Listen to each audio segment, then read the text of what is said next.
Holding Bitcoin doesn't hurt anyone. So you holding Bitcoin, all it does is benefit yourself and everyone else plugged into the network, plugged into holding Bitcoin, using Bitcoin. All it is just everyone benefits. It's like a pyramid scheme in some sense, but it actually worked. And so you join Bitcoin as a savings account, you join it as a money, you're just going to reap the benefits of like a 50 to 60% growing asset. And on top of that, it is global currency, it is global portability as money. And it essentially has no borders. So there's no state borders, there's no country borders. Whether you make a law or not, Bitcoin can find its way into a country. So it's pretty cool. The core properties of money, which is what we use, the fiat dollar.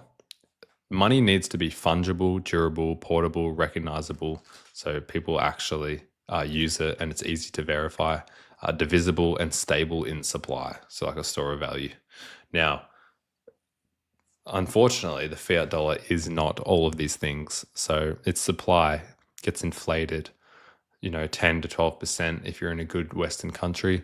If you're in a poor country, you're getting absolutely cooked, and it might even be 50 to 100% inflation in 1 year. So monetary inflation is the inflation you want to worry about. Don't worry about the CPI or all these other metrics. The monetary inflation is what cooks an economy. It is what sends goods and services around you and assets to the moon and keeps your savings and purchasing power down. So Bitcoin is stable in supply. It has a max supply, and its supply release to the market is deflationary. There's not going to be a huge influx of Bitcoin out of nowhere. Boom, hit ya. It's on the market trying to absorb that blow. No, it actually is released. There's only like 450 released every day, and every halving that gets chopped in half. So the supply was initially sort of dumped on the market in the early years of Bitcoin.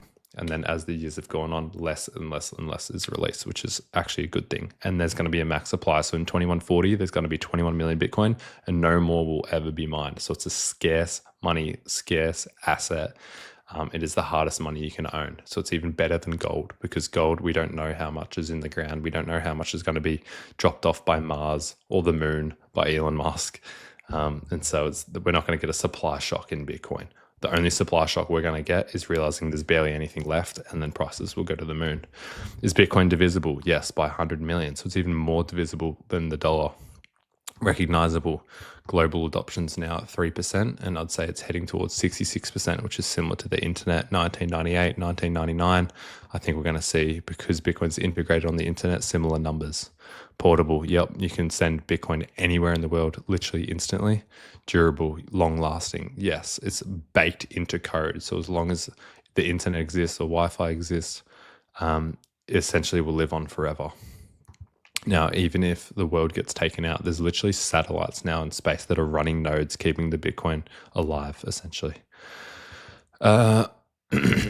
Yeah, we talked about, like, the more they print this money, the weaker it becomes, the less you can buy. Everything around you are going to continue to get more expensive. But Bitcoin, with its deflationary attributes, it's interesting because we live in a society where humans naturally want to create deflation. So we learn how to get advanced technology. We learn how to replace humans with robots. We learn how to automate things. We learn how to make things potentially cheaper. But then what we do is we bring in the money printer and we send those prices up regardless. So an example would be, say, TVs, for example. When they first got released, they were thousands of dollars and barely any families could afford them. Now every family has like 2 or 3 or 4 TVs in the house. I'm talking about Western culture here. Because TVs have gotten a lot cheaper. Like, I bought a very decent TV, 70-inch, 4K, all this for like 600, 700 bucks Aussie, so like 400 bucks US. And so we're going to see them get cheaper and cheaper and cheaper. But if we didn't have the money printer, for example, then it would be even cheaper. You'd be able to buy a very nice TV for like 100 bucks in a deflationary world. So that's pretty cool, because deflation allows products and services to head towards their production value. So there's not going to be a premium on them anymore. It's just going to be, how cheap can we make this thing? And then that's obviously going to be the new price. So the money printer props up things that should just be coming down. And another good example would be something like eggs. Like, eggs should not be like $5-6 a carton.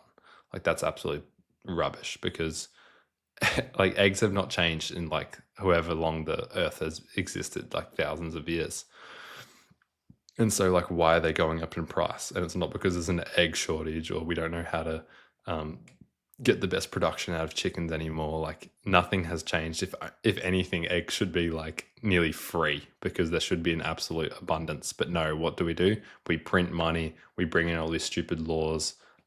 We bring in price controls, and we have to keep prices up because we are printing dollars. It needs to be absorbed, even in things like groceries and whole foods like eggs. Just rubbish. Bitcoin would fix this. So if we back the dollar by Bitcoin, which would restrict the printing, and it would make the dollar strong. So you wouldn't be able to go print money unless you manage to acquire more Bitcoin to allow you to print the money to match how much you have in Bitcoin. So I think that's what the US wants to do. And if the US doesn't do it, then Bitcoin would just completely replace fiat. So either way, we're going to be forced to use Bitcoin, whether we like it or not. So I recommend you get on it like early. I just think like people need to understand. So the dollar that we're using right now is losing the value. Like every single year, your savings is just shrinking. So even if you're adding to it with your income, trying to add as much as you can, even if you're getting a 2% raise every year, if they're printing 10, 12, 14% every year, you will never, ever, ever get ahead. You will never make things more affordable for yourself unless you can get a job that's like 500K or $1 million a year. Like, sure, maybe this won't affect you.